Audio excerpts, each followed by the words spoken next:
The information provided in this podcast is meant for entertainment purposes only. Topics discussed are related to weight loss, diet, and exercise, and the views expressed by the hosts and guests are based on their personal experiences. The Weighing In with Patrick podcast is not affiliated with WW International Inc., and the content presented is not endorsed by, nor should it be considered representative of the official views or policies of WW International Inc. This podcast does not constitute a counseling relationship and does not offer mental health or medical advice. Always consult with your physician or healthcare professionals before making any changes to your diet or exercise routine. Okay. So I did the Richard Simmons Deal a Meal. I tried keto twice. Neither time worked for me. I tried the Slim Fast when that was popular. Gained weight on Slim Fast. And I also did this thing. I went and saw a nutritionist, and I did a low glycemic diet that she put me on, where you didn't count anything. You just ate low glycemic foods. But that came with medication, so that helped to not overeat. Yeah. I did lose weight on that. The reason I quit going to her, two reasons. It was very expensive for me. It was $100 a month. And it was, I lost like 23 pounds in like 3 months. And she was like, okay, now we got to amp it up so we can lose more. Was that in Detroit? No, that was here. Oh. That was through my gynecologist through here. And I was like, I had a lot of Weight Watcher background, and I'm like, 23 pounds in 3 months is pretty good progress.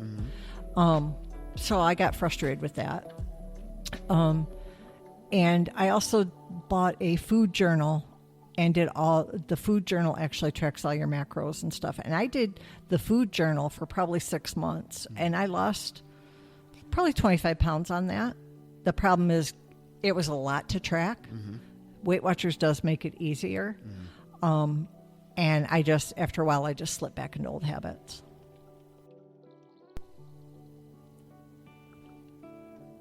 Well, welcome back to another episode of the Weighing In podcast. I am Patrick Hall, your Sherpa on this podcast journey, I suppose. I am recording this right now. It is 8:36 Central Time. I am on the Gulf Coast, on the panhandle of Florida with my lovely wife Courtney. We are on a vacation, and I thought I would bring some of the podcast equipment. We thought we would also do I think I mentioned it in the last episode that we were going to do a vacation themed podcast conversation, just kind of talking about what we do when we go on vacation, how we plan, and what our thoughts are, how we kind of conceptualize what our vacation is going to look like from the standpoint of people who have lost some weight and want to keep it at bay. But that intro there was Kathy Mason, and she is the most recent featured tribe mate from the WW meetings held Saturday mornings in Rock Hill, South Carolina. If you're just by happenstance, if you are not a WW member, or if you are a WW member in Rock Hill or elsewhere, but you do not attend the Saturday meeting, my guess is you'll probably get something out of this as well. And the purpose of this podcast is to introduce, on a somewhat deeper level, the people that attend that meeting.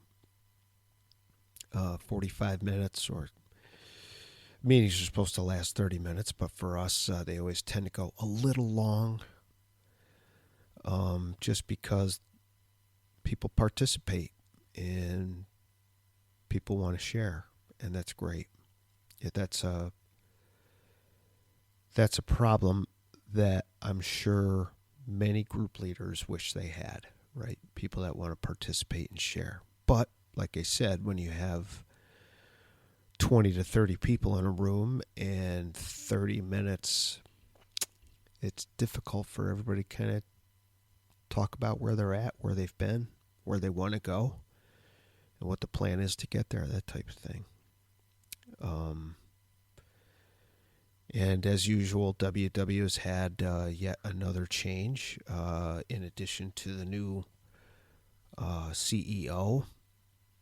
And I don't know if that CEO is just going to stay the interim CEO, or if that person has permanently taken the reins over. I know Courtney and I have been actually chatting a little bit about that, kind of some of the things that have happened recently on the corporate level, and as it seems to be funneling down into our meeting rooms. And we'll be talking about that most certainly. My conversation with Kathy, as I said, possibly, and I think I said in the first episode, it just was really enjoyable. Kathy's one of those individuals that you just know, boy, she's probably got all sorts of great stories. She's somebody I would definitely could see myself bellying up to the bar and just say, all right, tell me the story, right? And she would probably have 20 or 30 stories in her pocket ready to go at any moment. And she's witty and funny and engaging and interesting, and I really hope I get to have another shot at getting her in front of one of the microteenies, as it were. And, this is part 2 of our conversation. And, she talks a little bit about willpower versus discipline, and how willpower has been kind of part of her journey.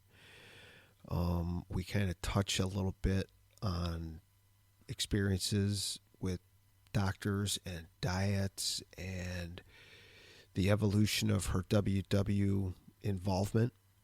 I actually learned some things about Kathy that I did not know. It was actually kind of neat. She talks a little bit about how she, in the past, may have rationalized weight gain. And then kind of the impact of Saturday meetings and how her tribe mates, I guess probably taking on more of a role in her life than perhaps maybe she had banked on when she returned to WW here in Rock Hill. But I think you will find her conversation with me, specifically the things that she had to say, to be quite interesting.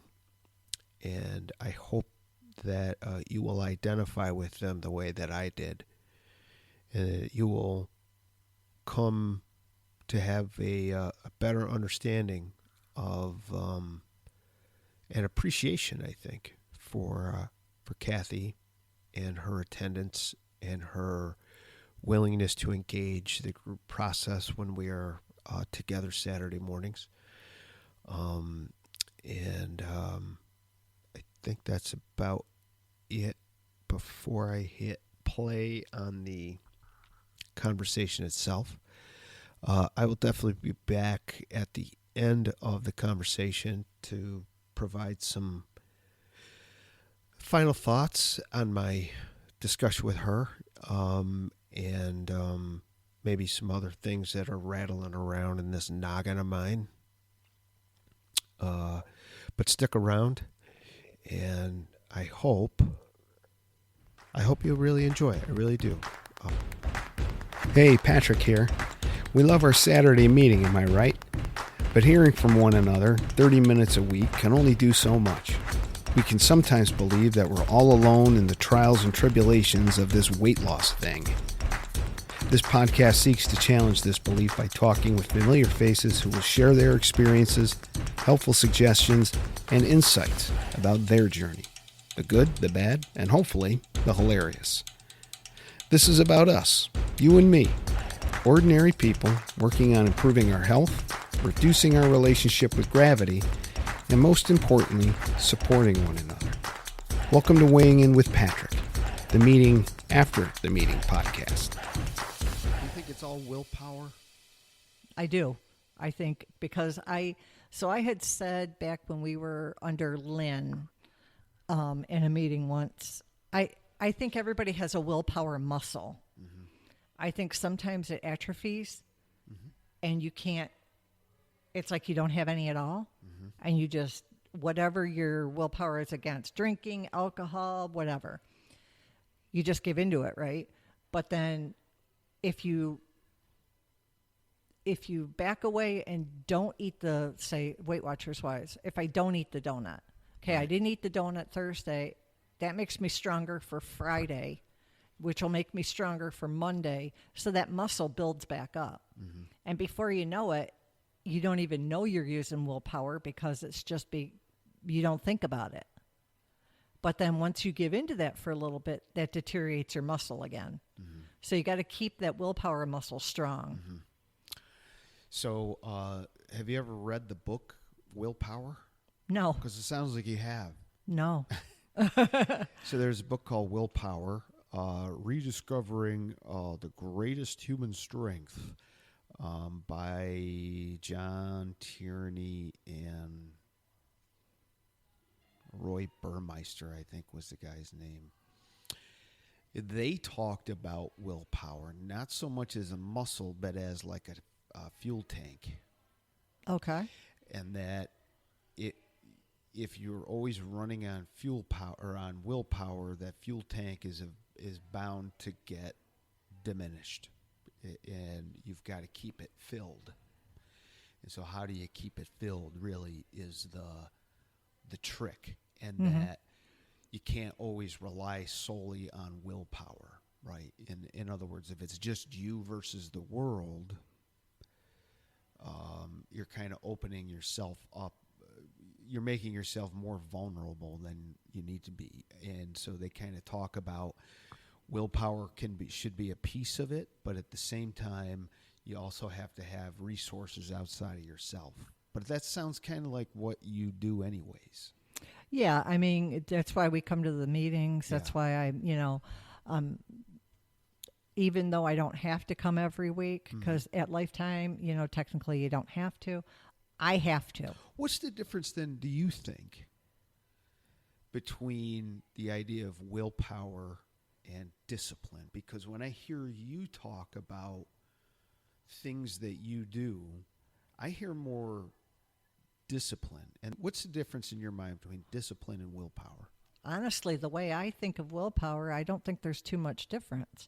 I think it takes discipline to stay away from the table. Mm-hmm. But I think it also takes, willpower, in my mind, willpower is more in your mind. Mm-hmm. Like it's squashing the voices. Thoughts? Yes. Like turning off those voices that say, you're at Lifetime, you can have it, your clothes fit, Discipline is probably what tells you, the voice that tells willpower, shut up, because I mean, and I think I kind of use it interchangeably. Mm-hmm. And it probably comes from when my parents both loved to drink. Mm-hmm. They liked sweets. Uh-huh. But I used to say my dad, so all us kids had different attributes from our parents. Mm-hmm. I got the willpower from my dad because my dad, he retired. They found one teeny tiny spot on his lung. He put down his pipe and his cigars, and he never smoked again. Never thought about it again, probably. Right. And I always equated that to willpower, that he's just strong like that, right? Mm-hmm. That it's a strength. And I've done that myself. Like when I come, like what I said, I had to come to Jesus meeting with me myself last week I talked about, and I just stopped. Can you rehash that a little bit? So the week before last, I was finding myself falling right back into old habits. Mm-hmm. I'd be on plan for a day, And then something would, tempt me, and I'd be like, okay, and I'd eat the garbage, right? Yeah. And I could tell that my weight was going up, and I could tell my physical self, I wasn't feeling as good. Like I was starting to feel nasty all the time. And finally, one night I was just like, enough. You're going to be right back where you were, and you're going to lose your lifetime. So I journaled it all down, what I was feeling, and it was not nice. I spoke to myself like somebody who cared about, like, it wasn't negative, it was just straightforward. It was very factual, like, you got to cut this shit out, or you might as well say goodbye to it, and you might as well gain all your weight back. Right. And so I devised a plan, and I was going to track every day. And I wrote down in my journal, and and for that I needed to also count calories for a week. Tracking calories, you're tracking your points, but what do those points consist of? Right. Right. And are my food choices, even though I'm within my points, are they having an impact on the data that comes with the scale? Right. And you determined yes? For the most part, yeah. So I found that I normally eat between 1,300 and 1,400 calories a day. Mm-hmm. And I fall in about 20 points a day, typically. Mm-hmm. So, but there were some days when one day I was at 1,600 calories, mm-hmm. but I was only at 14 points. Because, like frozen cherries, a cup of frozen cherries is 100 calories. How much sugar in there? Any idea? No. So I was going to track the macros too and all the stuff, but that's a lot. And that's a lot. Yeah. And I have done that before, but it takes a lot. So I was just like, I'm not going to do that. But that's an example of how a 0-point food, you can't eat a bag of cherries and expect to lose weight. I don't care. And when I was a leader before, I used to tell people that. I'd be like, yes, fruit is 0 points. But remember, everything has calories. Right. So even though you have to listen to your body. Right. It's tough to outwork bad decisions. Mm-hmm. Right. I heard at least 3 different diets in there. There was the one your mother first put you on. Mm-hmm. Then there was the one you forced yourself into based on what your dad said to you. Right. Right. Then there was the kind of de facto diet that you were on because your mother and sister were doing the diet center. Right. What other diets, or let's start out with how many other diets do you think you attempted, even if it was only for a single day? How many do you think you tried over the Probably course between of your life? 3 and 5. Okay. So I did the Richard Simmons Deal-A Meal. Mm-hmm. I tried keto twice. Mm-hmm. Neither time worked for me. I tried the Slim Fast when that was popular. Mm-hmm. Gained weight on Slim Fast. And I also did this thing. I went and saw a nutritionist, and I did a low glycemic diet that she put me on, where you didn't count anything. You just ate low glycemic foods. But that came with medication, so that helped to not overeat. Yeah. I did lose weight on that. The reason I quit going to her, 2 reasons. It was very expensive for me. It was $100 a month. And it was, I lost like 23 pounds in like 3 months. And she was like, okay, now we got to amp it up so we can lose more. Was that in Detroit? No, that was here. Oh. That was through my gynecologist through here.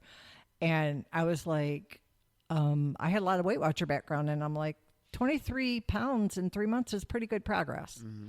Mm-hmm. So I got frustrated with that. And I also bought a food journal and the food journal actually tracks all your macros and stuff. And I did the food journal for probably 6 months, and I lost probably 25 pounds on that. The problem is it was a lot to track. Mm-hmm. Weight Watchers does make it easier. Mm-hmm. And after a while, I just slipped back into old habits. Speaking of doctors, can you think of a doctor that was your favorite that you've had over the years? And if you don't have a favorite, that's only dentists. Fine. I've had some good dentists, but honestly, I have not found. I've been in the South for almost my entire adult life, and I have not found a doctor I actually feel good about. I go to them, but I'm not thrilled with them. Tell me about the doctor that you would finally be a patient of that you felt good about. What would that doctor be like? What were some of the qualities that doctor would have? Listening, for one. Mm-hmm. I mean, my current doctor listens somewhat, but he also makes up his mind what's wrong with you before you even start talking. Mm-hmm. So I don't think he hears everything. I think that they'd be a little bit more thorough. Like when, the internet's a great thing. And I know you shouldn't Google symptoms and things like that, right? But when you've got something going on and you put your symptoms in and it comes out with like 5 different things it could be, right? And of course, always one of them is cancer, but that's the internet. I think if he would actually do tests on some of because you never really feel like he diagnosed you. You feel like he did the quickest thing. You'd like him to be more curious. Yeah. He's only done that one time. Mm-hmm. And I had a dropped foot like 6 years ago, and I saw a cardiologist. I saw a neurologist. I mean, he took it very, very seriously. It's the only time he's ever, other than that, it's been like, yeah, he barely even looks. Yeah, that's what it is. What else would a doctor? So they'd be curious, they would listen, they would ask for what you think. What else? Maybe I think they could be more, like when I was overweight, I think something should have been said, right? I mean, some people don't like that because tactfully, but I think that, him saying, hey, look, you're going to head into a pre-diabetic. I mean, when I was 230 pounds, you're growing by the day. I think you need to, stop some of these habits. Tell me what you're doing. Let me see if I can give you a plan. Can we work together? The only doctor that did that for me was my gynecologist. Mm-hmm. And she, like 10 years ago, she asked me to get 30 minutes of exercise a day, and that did wonders for me. Yeah. But he's gained weight. I've seen him since I've been in this area. So I've been going to him for like 12 years. Right. And I've seen him get exponentially bigger and bigger. So he doesn't say anything about your own weight because he's like... Perhaps maybe he's like, well, I'm going to look like a real jerk since I'm overweight. Yeah, I don't want to be a hypocrite, right? Right. He has praised me on losing the weight. Mm-hmm. But does he ask you how you've done it? No, I don't think he did. Right. So you could be bulimic, losing weight. Good job losing the weight, and he doesn't find out. He said, was that on purpose? He did say that because because you can be sick with things and lose weight. Sure. Right. And so I think he was trying to rule that out. Like you were actually working toward this. And I think I'm the one that said, yes, it was on purpose. I've been going to Weight Watchers. Okay. And he was like, good for you. Yeah. And he did say it's one of the best diets out there. Right. And so when I hear you say, tell me what you think, it kind of sounds like care enough about me to be direct. Mm-hmm. But be direct in a manner that isn't also insulting. Yeah. Yeah. I mean, you can talk to people and not put them down, right? Yeah. Rick and I kind of talked about that last time.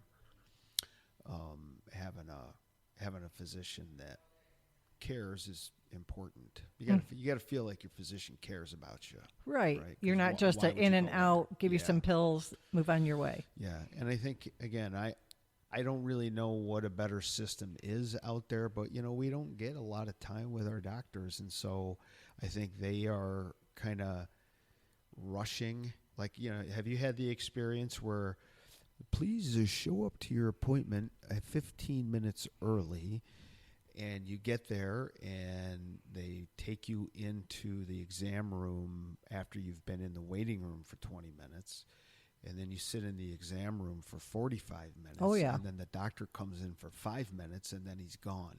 And you're like, what the hell? Right? And I've had that experience where they don't even say my name. And I'm like, I wonder if he even knows he's with the right patient.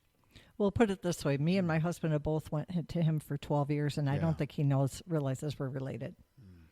Our dentist does. Yeah. He asks, how's Mike? And how's, but he just, he, the only good thing is you don't wait at my doctor's office. You're in there pretty quick. He's in there pretty quick, but he's also out pretty quick. Right. So it's not let me tell you what's going on type Now, thing. if I ask questions, He'll explain things. Mm-hmm. He treats me completely different than he treats my husband. Yeah. He's rude to him. He dismisses him. He's said negative things to him. He's always been very supportive to me. So I'm not saying it's not that I don't like him, but I never really feel like when there's something specific going on that I'm worried about, I don't feel like he's that concerned about finding out what's wrong. So 4 or 5 different types of diets. Mm-hmm. Got a doctor that you're kind of like, meh, right now. What's the craziest diet you've ever tried? Anything stand out as a little nutty? Oh, I did that weird one where you eat like a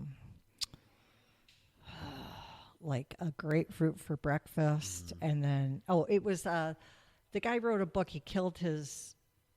Oh, you know what I'm talking about. It starts with a P, Pritikin or something like that.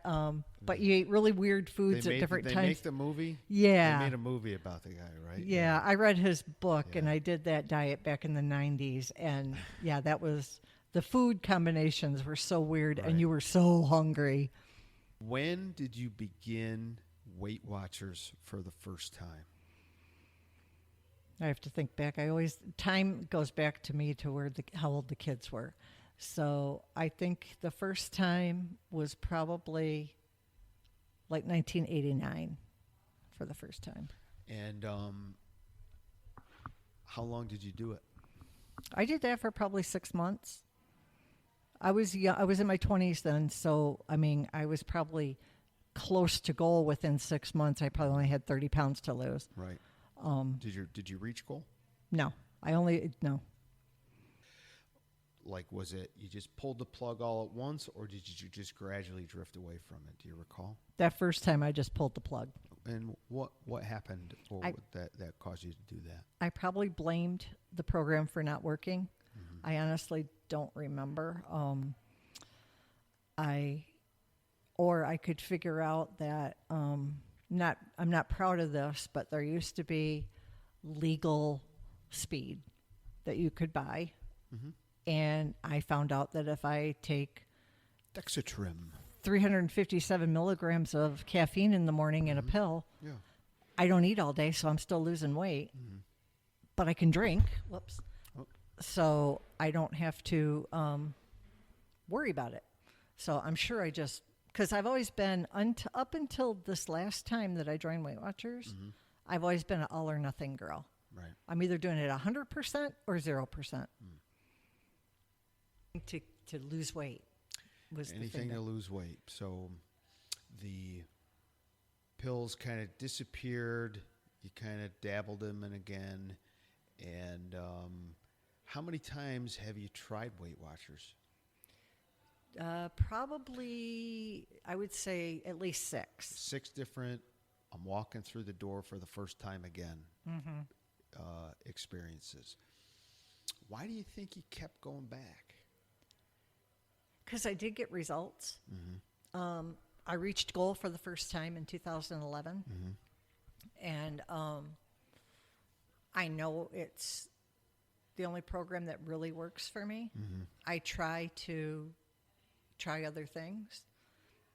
And I don't know why we as humans do that. We find something that works, but yet we still try other things. But Right. Even my sister Carol and I, every time we've went back, she's like, it is the only thing that works. I'm like, it is. It's like it's the sanest one out there. Yeah, it's the most adaptable to your lifestyle, I think. Yeah. Our previous guest Rick talked about that. Like, it's his experience was of all the different diets. Like it sounded like he kind of kept getting involved in diets that had they had their own rule book. Right, like on Tuesdays you can't eat, this many carbs, but on Wednesdays it's just different times a day. You've got to have exactly this, and you can't have any of that, and it's difficult for a long-term discipline. Yes. Right. It's hard to live that way. Yeah, and so for you, we're very similar in that regard, that we've been back to Weight Watchers a bunch of different times. And so we've seen different iterations of how they present their plan, right? Mm-hmm. Core and some work better than others. Yeah. But that's, it's science, and Mm-hmm. I do think that they put the work in. Yeah. You hit goal in 2011? Yes. Does that mean you hit lifetime? Yes. Okay. What was it like for you to hit goal the very first time? Was it like celebration and crossed the finish line? Or was it like, it's just Thursday? I jumped up and down. I screamed. I scared everybody in the meeting room. And immediately called my sister Carol and started crying. I was so excited. It was huge. Were you able to stay at goal? I only stayed at goal for probably a little over a year. Mm-hmm. I immediately went into coaching. I went to leader school. For Weight Watchers. Mm-hmm. Mm-hmm. And I think I shouldn't have done that so quick, because it's really hard to stay at goal, and it's really hard to learn how to maintain weight. I think it's harder to learn how to keep your weight the same. And so I started out with one meeting, a Saturday morning meeting, and before I knew it, I was doing 3 meetings through the week and a Saturday morning meeting and working full time. That's a lot. Yeah, so I was only home 1 or 2 nights a week. Right. And it was way too hard to, the way I was eating, I was always on the run. So I was staying at goal because I didn't have time to eat. Yeah. And I didn't feel like I had time to learn. So when I moved here from Alabama, I made goal in Alabama. I was later in Alabama. I immediately joined, and I went probably for a month and quit, because I was like, I'm in a new place. There's all these new restaurants.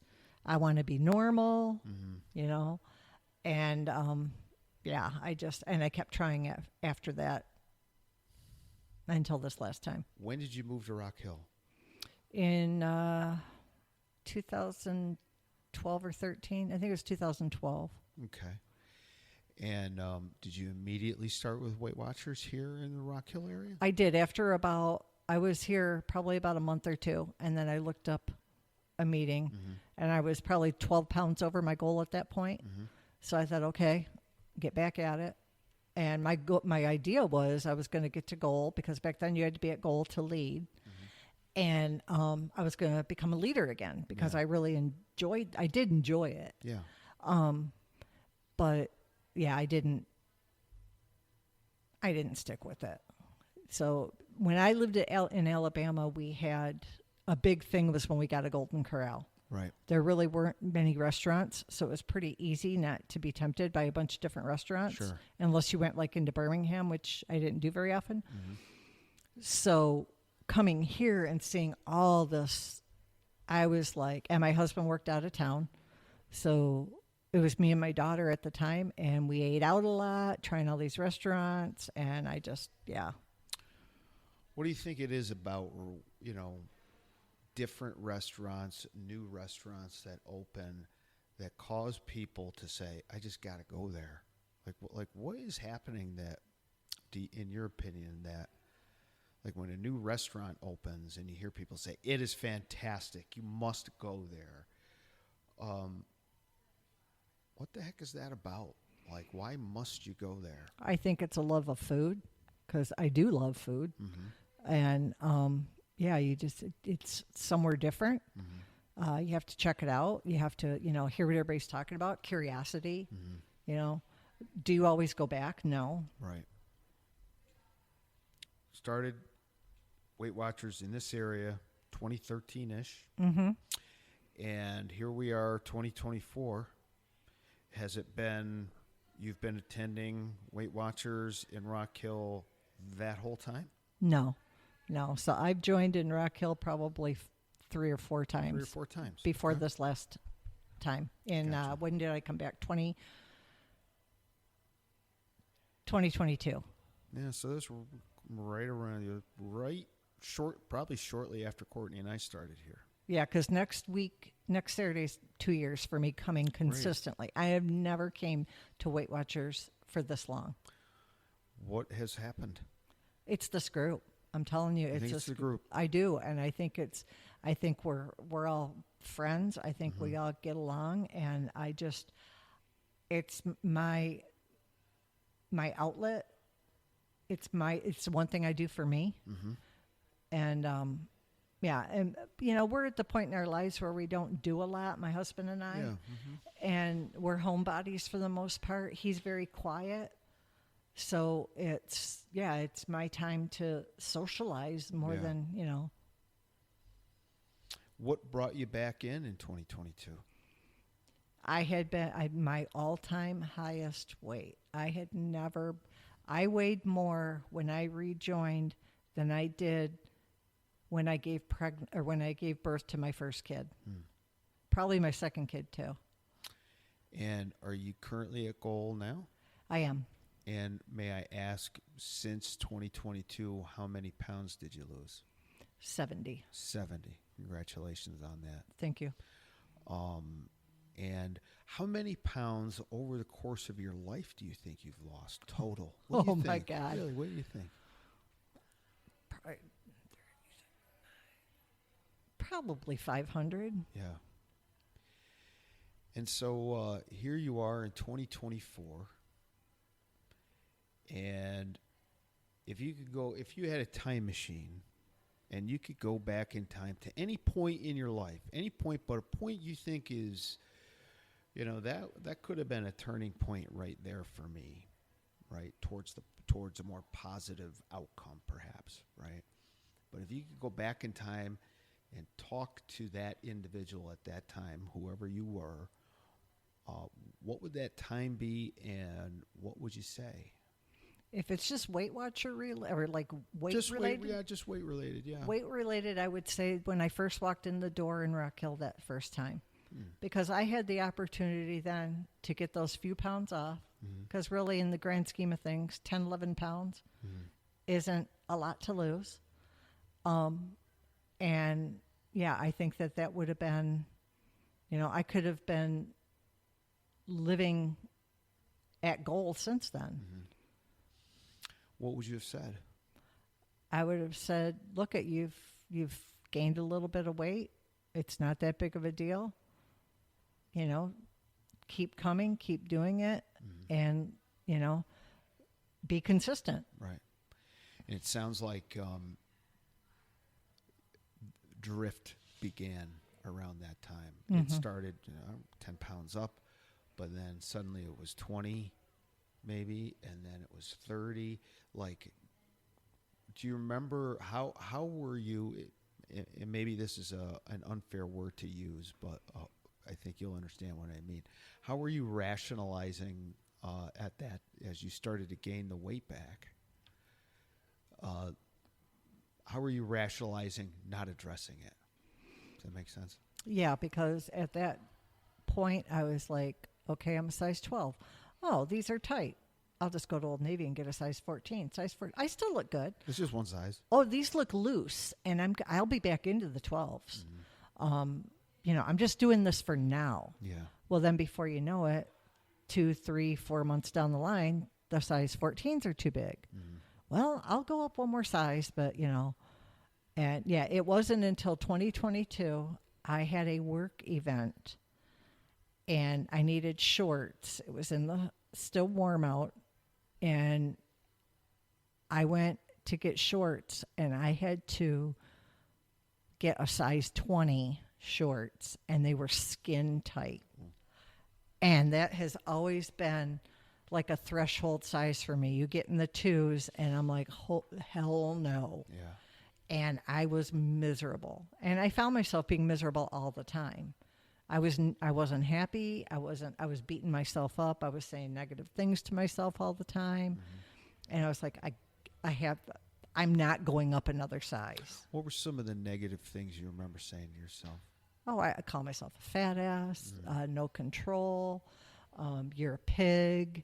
One of my first Weight Watcher passwords was, I eat like a pig. I would never do that now. Yeah.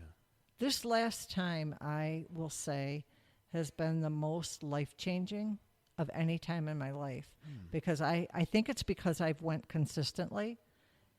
Because I'm still kind of an all or nothing girl. But I finally got to the point where if my head goes up my you-know-what, and I have a bad day where I'm eating all the things, I can wake up the next morning and go, okay, that was fun, but it's over. And I think that's what the Come to Jesus meeting came to, because I was finding myself not able to do that anymore. Yeah. I was finding myself doing the I'll wait till Monday thing. And then Monday never really finds its way to you. Right. and I recognized that in myself. I'm like, okay, all the stuff that you've learned in the last 2 years, you're unlearning, and you better get with it, or you're going to be right back where you were. Sounds like coming to a meeting and availing yourself to the group process that we have every Saturday morning has been very helpful and, I dare say, meaningful for you. Yes, for sure. You talked a lot about the relationships of the people that participate here Saturday mornings. What, in your opinion, this is kind of an unfair question to ask you to just pick one thing, but you're free to pick several. What's the most meaningful thing or experience that you've heard or had here on a Saturday meeting? Where you walked away or like, man, and it was sticking with you by Thursday and Friday? You've said a lot of things to me that have stayed in my head, but but people's successes and failures. So, I think we can see ourselves when somebody says, I ate, all the things, I ate all the donuts or whatever, and I don't know why I did that. And I mean, it's almost like a reflection of yourself.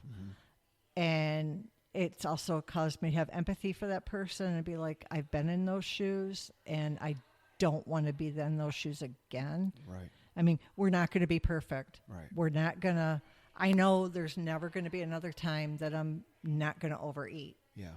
I mean, that's just, that I can hope that I can control that as much as possible. Yeah.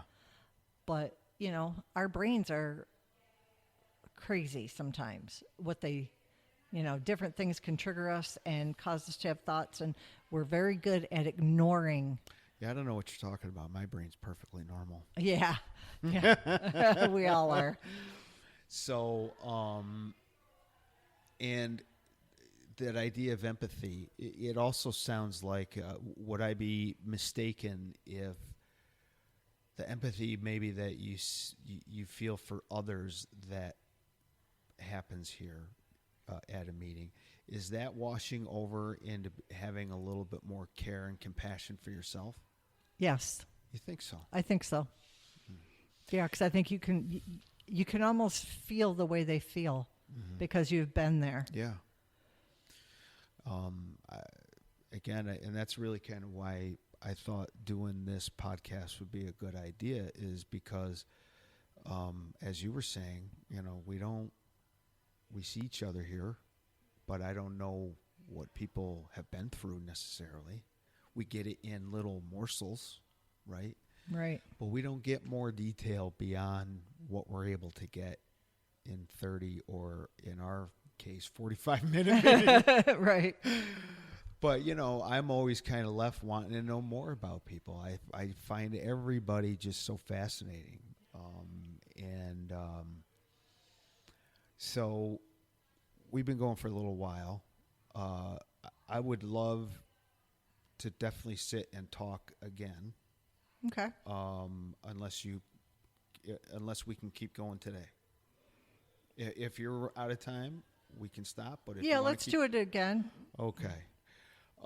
I want to hear more when we sit and talk the next time. I want to hear a little bit more about the food culture of Detroit. Oh, okay. You've been to a Tigers game? Oh, yeah. You've been to a Lions game? No. Oh, you've not been to a Lions game? No, I've never been to a pro football game ever. And you're a Detroiter? Well, you got to remember the Lions sucked my entire life until this last season. Pistons? Yes, I've been to a Pistons game, and I've been to a Red Wings game. So you're talking to somebody that shook the hand of Gordie Howe on 2 separate occasions. Oh, my goodness. Yeah, my dad used to hang out. He used to hang out at a restaurant by our house. And he had all their signatures, Gordie Howe, pictures with them. Yeah. I have hung out with Darren McCarty and a bunch of those guys from that era because my girlfriend's friend. That's the 90s, yeah? Yeah. She used to cut, it started out, she cut one of the Red Wings, I can't remember his name, used to cut his hair. They ended up getting married. Oh, my gosh. And she actually, when I would go out with my friend, the Red Wings came to her birthday parties. And so, I used to be able to have a lot of fun that way. So here in our first conversation, are there any questions you're like, why didn't he ask me that? I would have thought you would have asked me that. Anything that I might have omitted that should have been a question? I don't think so, because I came into this not having any expectations, not knowing what you were going to ask. And I might have been shy my whole life, but I've never been one, like if somebody asks me something. Don't ask if you don't really want to know the answer. Right, because I'm going to tell you, and I'm going to tell you the truth. Right. And in the words of Jack Nicholson, if you can't handle the truth. People probably don't know what that's referencing, but I'm not embarrassed. I've seen a lot in my growing up, having alcoholic parents. Yeah. I wouldn't wish it on anybody, but I'm also not ashamed of it. Yeah. It doesn't define you. Do you have any questions for me? And that doesn't mean that you should have any. I'm just wondering. No, I don't think so. I think I'm glad you started doing this. I'm glad my first podcast was definitely listening to you and Courtney, because it was very interesting. Cool. Great. So, I'm glad you liked it. Well, I know I've enjoyed our conversation. I really want to pick it up again at some point. And you can even feel free to float me some suggestions on things you would like to talk about. Maybe they're on your heart to talk about that relate to some of the stuff here. Okay. If people would want to reach out to you at an email address, how could they find you? So my email is kmason1962@icloud.com. And they can do that. Awesome. Well, it'd be nice to get emails from people and not from politicians and spam. And I feel the same way. Phone calls. My I think my best friend, based on how many phone calls I get from them, their name is Scam Likely. Yeah, right? But thank you so much for taking a big portion of your Saturday to sit and share your story with us. It is, I am just filled with more questions than you can imagine. I would love to hear more. I'm sure the people that are listening to this would love to hear more. It has really been a pleasure sitting and chatting with you. Thank you so much, Kathy Mason. Thank you, Patrick. I've enjoyed it a lot. Wonderful. All right. Well, you have a great day, and I will be back in a few short seconds with some afterthoughts from this first conversation with the one, the many, Kathy Mason.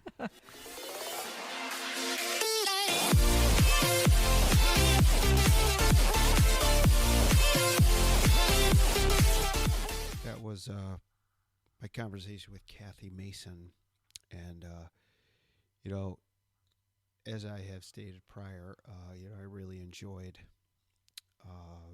listening to Kathy and how she views things and what her experiences have been.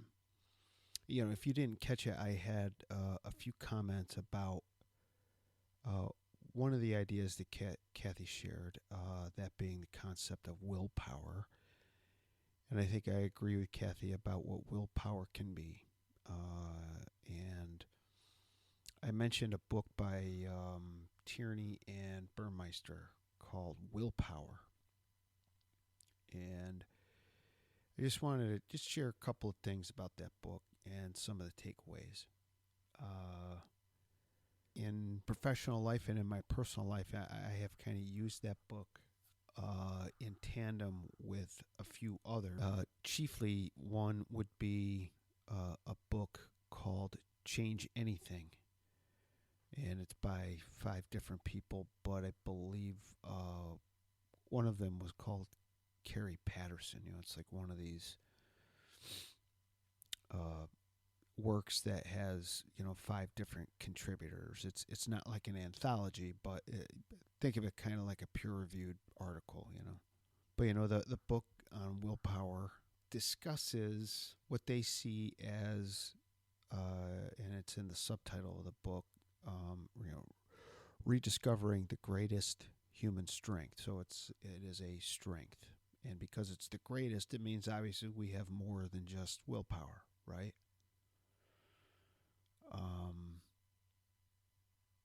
And they talk about its impact on your ability to control yourself, how you make decisions, and your personal success, and maybe even your professional success, I guess.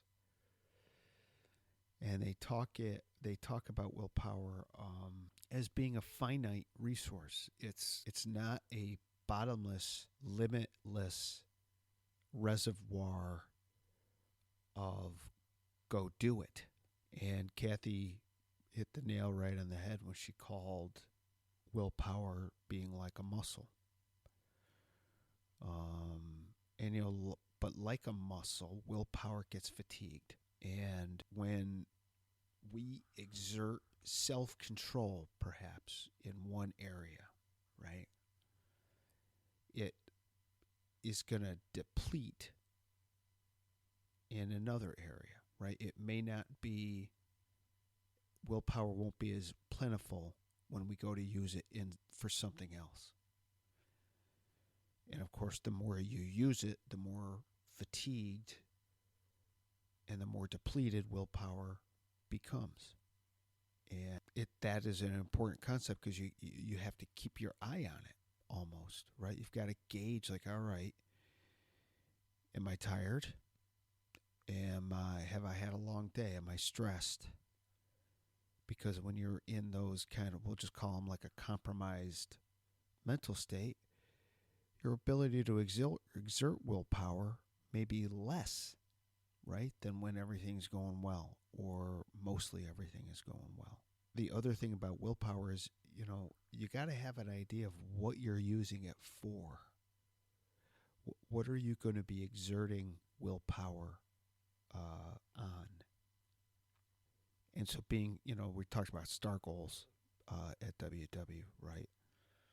And that first S stands for specific. And so in this book, they talk about make sure you have a specific, well-defined goal, because being specific helps you enhance your ability to exert self-control. Being clear on what you want to achieve helps kind of laser focus your willpower on your objectives, and it makes it easier to, resist the trouble spots, the temptations. Then they also kind of talk about how your environment is important, right? We already talked about the impact perhaps your emotional or your mental state, your physical health or fatigue plays. Whatever is currently in your environment plays a huge role in your ability to exert willpower. If you're trying to stop drinking and you find yourself at the bar all the time around people that you used to drink with, how soon do you think it is going to be before you start drinking again? Or if you're, trying to curb your spending, if you're walking around the mall or you're walking around a plaza or you're constantly going through shopping sites, like, it's going to be difficult, right? If you're trying to lose weight, going to a fast food restaurant because they're selling salad or they might have point friendly items, the authors of this book, like, at least caution you about that, right? I mean, if you're able to do that, do it, right? I always kind of said that I stopped going to fast food restaurants because I could smell it in the parking lot. And, like Pavlov's dog, I'm watering at the mouth. I'm already thinking about what it's going to taste like and all that, right? And so for me to just start walking back in to a McDonald's or a Jack in the Box or a Burger King or walking down the cereal aisle at Publix, like, it's not a good idea, because eventually I'm going to cave. That's what's happened before. I kind of looked at it like, if I was trying to stop doing drugs and I also found out that my dealer, in addition to selling drugs, is also selling flowers, I'm not going to go to him, because I'm looking to get Courtney some flowers. Right? That would be a bad idea. They also kind of talked about implementation intentions. I don't know why they called it that. That just sounds so strange to me. That was one thing about the book that it kind of left me scratching my head, like, because when you really read it, really all they're talking about is the what ifs of life. What if this happens? What if I find myself here? What if somebody does this? Then what will I do in response? How will I handle it, right? In other words, you're kind of planning on being challenged, but you're also planning to meet the challenge in a particular way, right? You can't plan for everything, but you can plan for some things.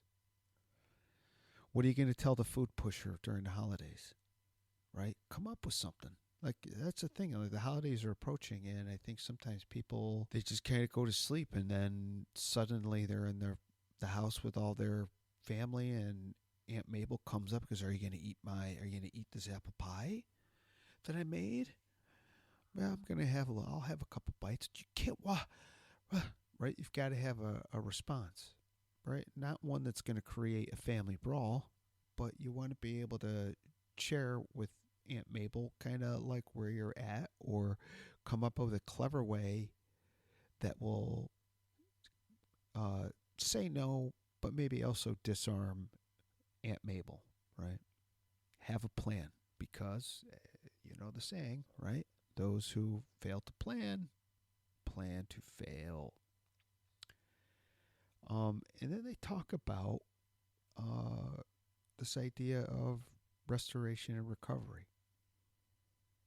That if willpower is a muscle, all muscles, when exerted, need a period of rest. Why? Because that's how we grow, right? You know, when your muscles are tired, or not just tired but sore, like what's occurring inside those muscles is these little micro tears. And your body repairs itself by growing muscle. That's why muscles get big, because, you know, for lack of a better explanation, I suppose, and just to simplify it, your body's like, well, you know, Patrick keeps picking up these really heavy things, and he's going to need more muscle on his arms in order to do it, right? So it's a response to the exertion your muscles are under. And being able to rest and get replenished and get your batteries recharged, right? Especially after you've used up a lot of willpower for something, right? Increasing those stores of willpower, or however you might be able to do that.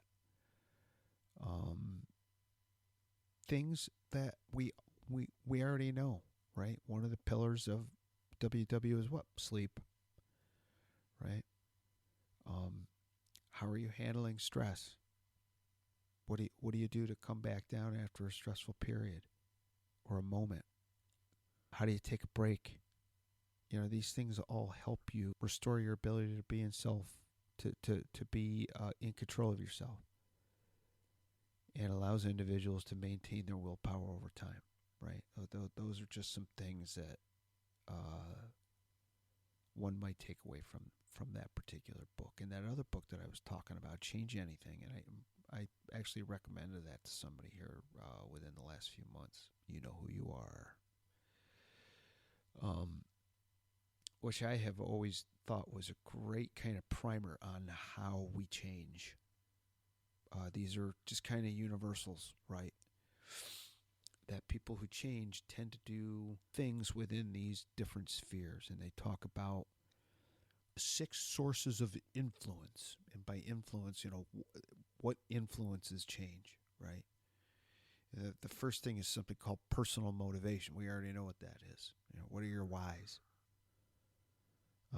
And I believe that the more of them you have, the better off you are. You anchoring your direction or aiming your compass with your whys towards the direction you want to go in is a great idea. And the more of those whys you have, the more things you can tap into when you hit a rough patch, when you're challenged. And again, the whys are not just all the good things that you're trying to benefit from by making a change, but I think it also looks at all of the things that will occur by protecting the status quo, by not changing, right? So I have this to gain, and this is what I have to lose if I don't make the change. Or this is what, at least what I'm agreeing to, right? And to root those things in things that are true and accurate, and also, and I think most importantly, emotional.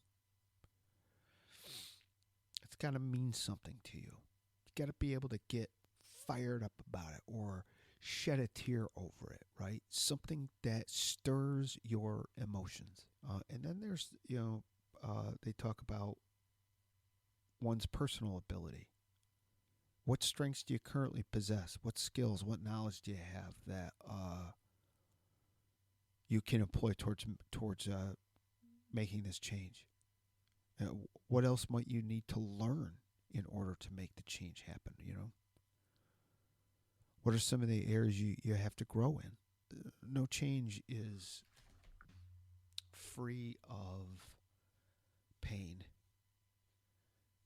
No change, a meaningful change that is, I believe,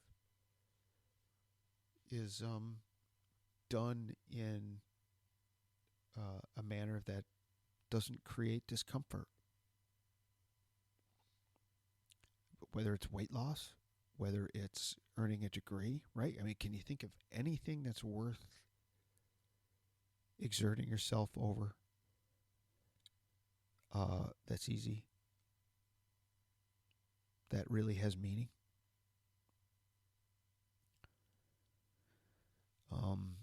And then there's social motivation. Who are the people in your life that can become helpers to get you where you want to get to? On the flip side of that coin, who are the people that will likely be a barrier to you getting there? How can you get the people that will be helpful to maybe help you a little more, and the people who might be barriers, how can you maybe at least, if they're not going to, turn to the good side and be helpful, how can they be helpful by at least getting out of the way, by at least not making it more difficult for you, right? And I'm sure you have those folks in your life. Aunt Mabel, the person that finds out, oh, so you're losing weight, huh? Hey, listen, I was going to go to the that new restaurant in town. We're going this Friday. You want to come? Do they have anything that's point friendly on the menu? I don't think so, but you should come. You don't have to get anything. That person needs to have, you need to have a chat with that person, right? And so social ability is the next one. It's logical, right? It kind of fits with social motivation, which it involves your capacity to, as we say, self-advocate. Can you discuss what you're trying to accomplish with those in your social circles? Can you tell them how they can be helpful, or avoid putting you in a position to act against the change you're working on? In our case, the Saturday meeting is a huge positive component of social ability, right? We go there and we hear people talk about their challenges this week, and sometimes we get something out of it, what they're saying, but then we're also there to provide support, and that helps us too, right? Making suggestions, receiving suggestions. Then you have structural motivation. What are the external rewards? So think of non-scale victories here, right? The external rewards, maybe the things you hadn't thought of, that are a result of making the change. And so those non-scale victories are humongous. And listen, I'm telling you, if you're not doing it already, every time you have one, like, you should be keeping like a running list, I think. It's just my opinion. Keeping a running list of things that, oh, you know what? Because I'm working towards this is something else that has changed for the better in my life. Or this has stopped being a difficulty for me.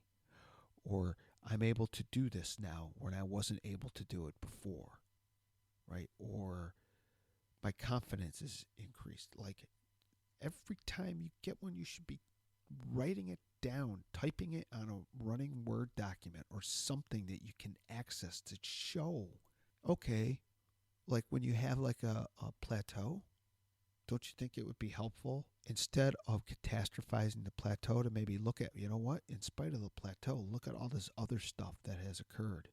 Keep your head in the game. The Change Anything also talks about, like, you've heard me maybe in meetings talk about moments. Moments are what this thing consists of. You aren't. Courtney has a great saying that when she is confronted with a negative thought, or she feels herself resisting wanting to do something she knows is helpful towards her goal, she'll say, this is where weight loss happens, right here. This thing, what I'm thinking or doing right now, right? The thing that I want to do, this is where weight loss happens. The thing that I'm resisting, weight loss will happen because I'm going to do this. Maybe not today, maybe not tomorrow, but it's going to show up at some point, right? And you've heard me talk about maybe in the Saturday meeting that our weight loss journey is filled with these little moments where we're confronted with a choice. Do I do door A, door B, door C, right? And what's the best choice for me here? Not what's the right choice, but what's the best choice that's going to bolster my chances of getting to the goal, right?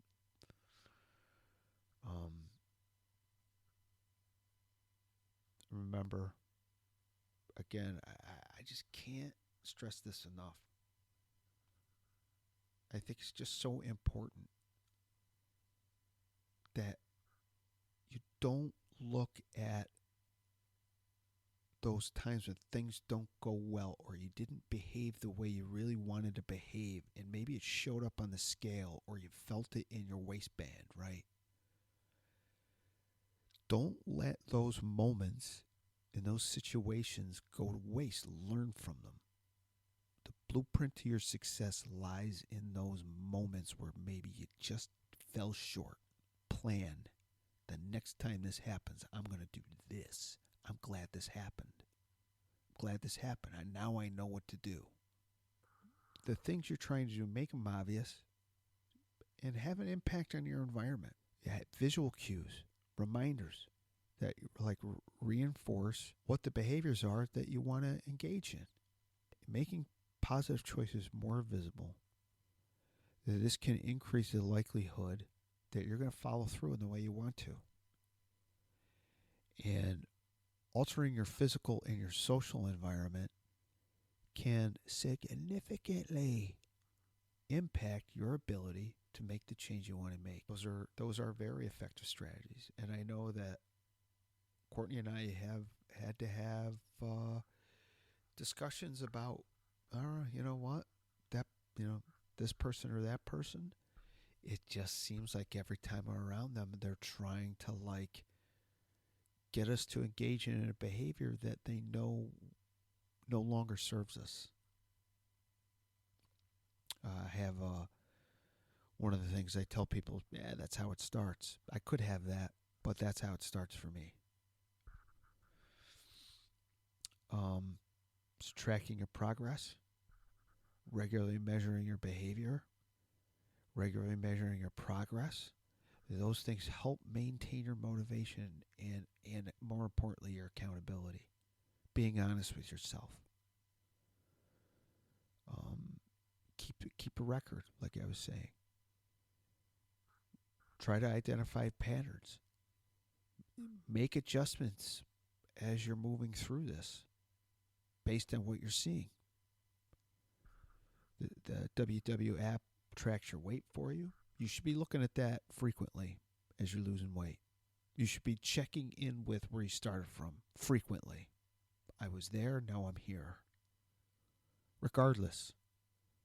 So even if, I started out at 210 pounds, I'm now 220. Okay, well, don't despair. Don't freak out. Chill. Look at the data. What are you doing? Who's around you when you're doing it? What's around you when you're doing it? Where are you when you're doing it? What changes can you make? Start off with the small changes. But don't die of shame. Don't scuttle the ship at that point.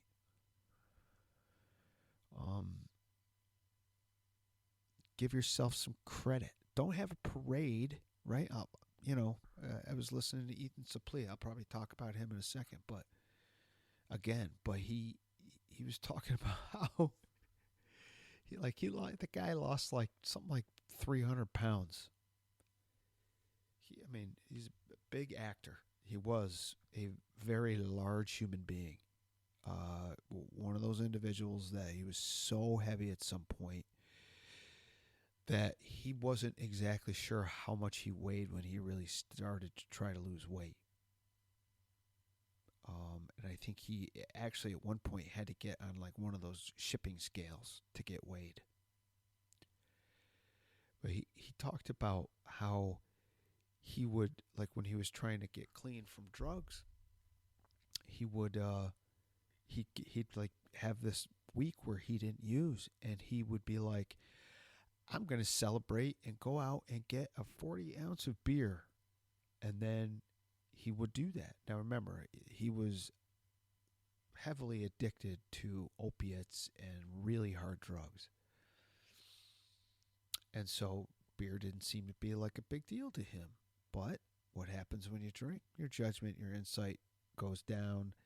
And suddenly he's like, well, I might be able to do a little snort of cocaine. And then before you know it, he's back on the opiates. Right? All because he was going to celebrate by engaging in a behavior that he was trying not to engage in. So watch how you celebrate those victories. Celebrate, but don't lose your mind. Track your progress, but don't lose your mind. Track it because it helps you see that you can do it and that you are doing it. All right? And I think Kathy shared, she shared a common experience for those of us who have wished to have a better relationship with Earth's gravity, so to speak. We all have had probably the roller coaster ride of weight loss and weight gain. I lose it, I gain it, I gain a little bit more than I lost. And Courtney and I have talked about how great it feels. And it's almost kind of a head scratcher in a way, right? Because we are so used to doing that. And neither one of us have had a major weight gain in the nearly 4 years that we've been doing WW. So how did that happen, right? And Ethan Suplee also kind of talked about in a recent podcast. He talks about losing weight is more than just losing weight, right? It's losing weight and then maintaining your weight loss. That it's a long game. And he posited basically that, we all seem to think that when the weight comes off, when we hit the goal weight, that we're cured. I know I did that, right?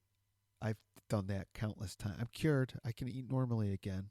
So I'm an abstainer, and if you're a moderator, God bless you. I wish I was, but I'm just not, right? I could be normal now. Kathy talked about that too. And for many of us,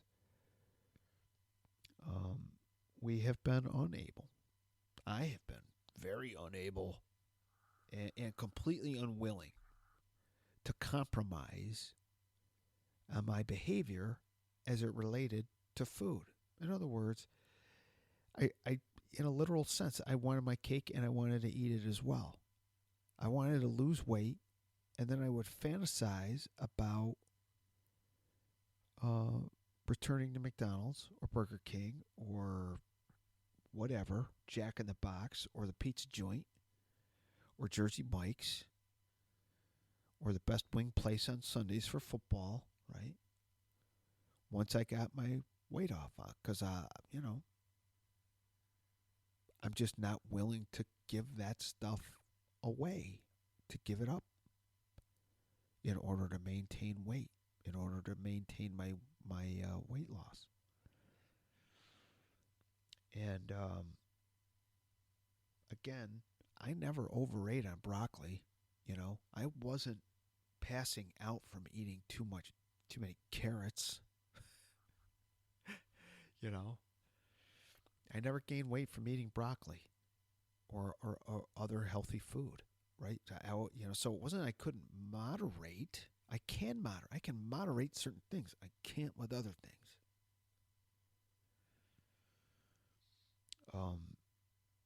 And so again, what I'm talking about here, I think at least for me, I think I figured out my own personal plan of weight maintenance, right? I think Courtney seems to have figured out that she can also maintain weight, right? And what goes into that.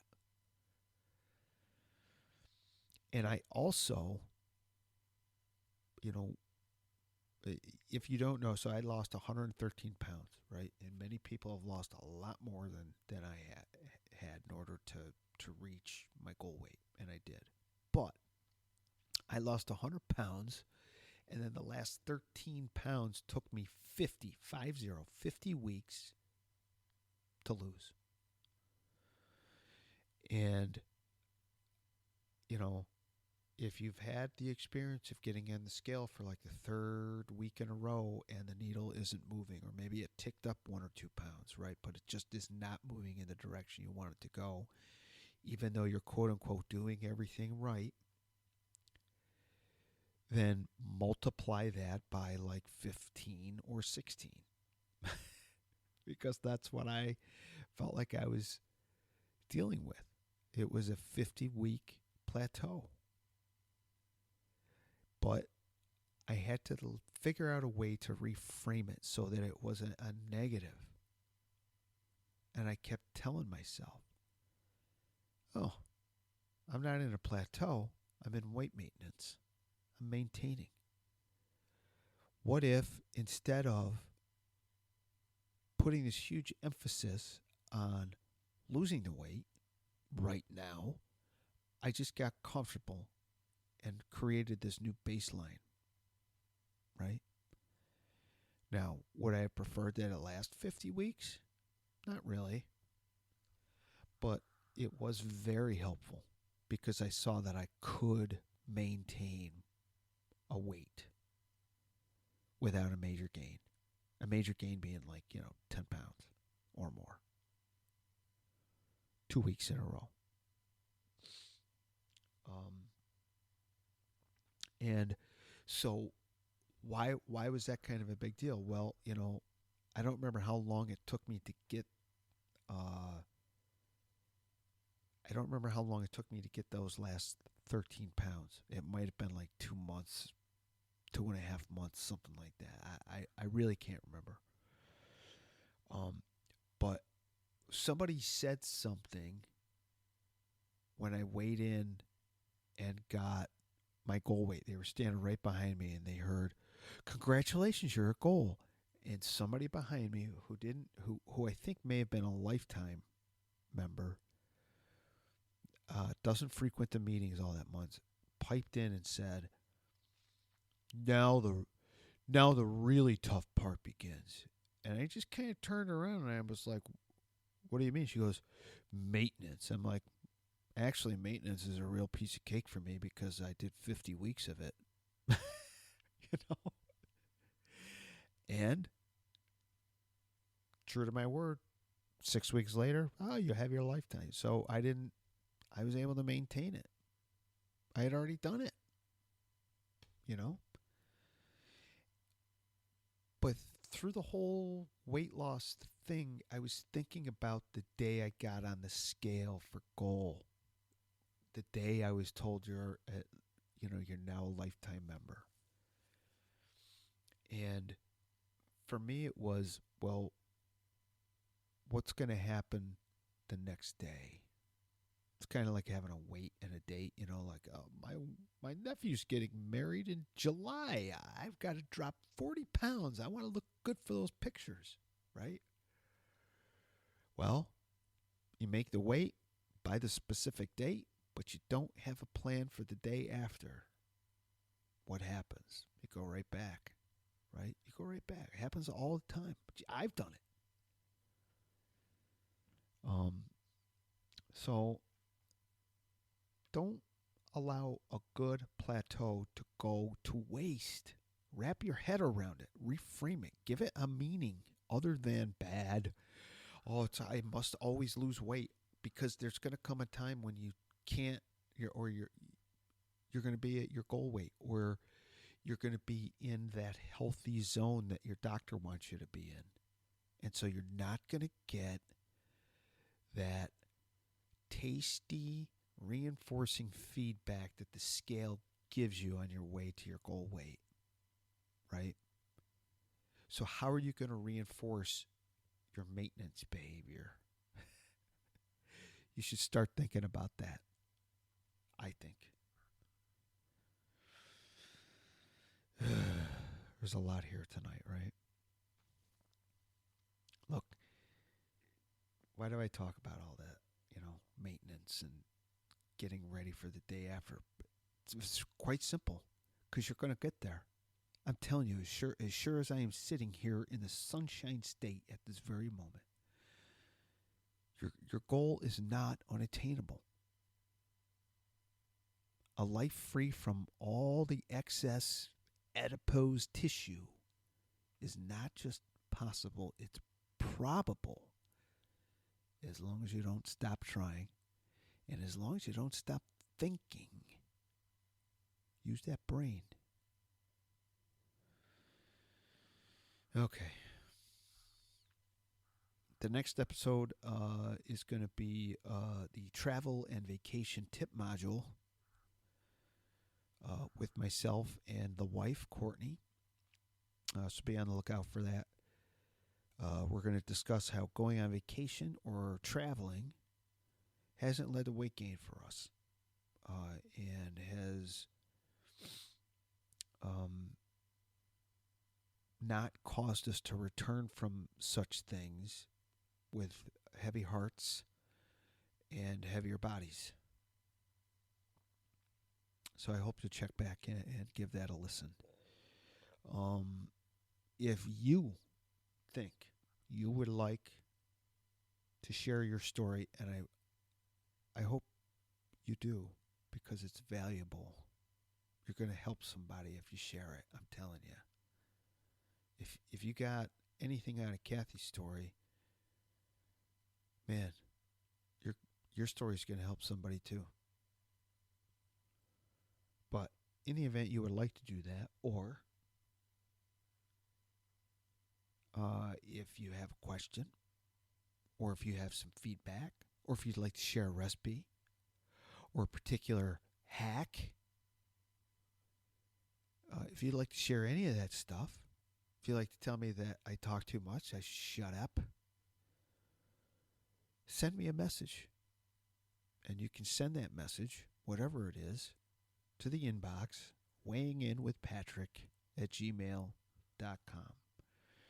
So it is now 11:50 p.m. Central Time. This is your podcast Sherpa, Patrick, reminding you, as always, to hang in there. You can do it.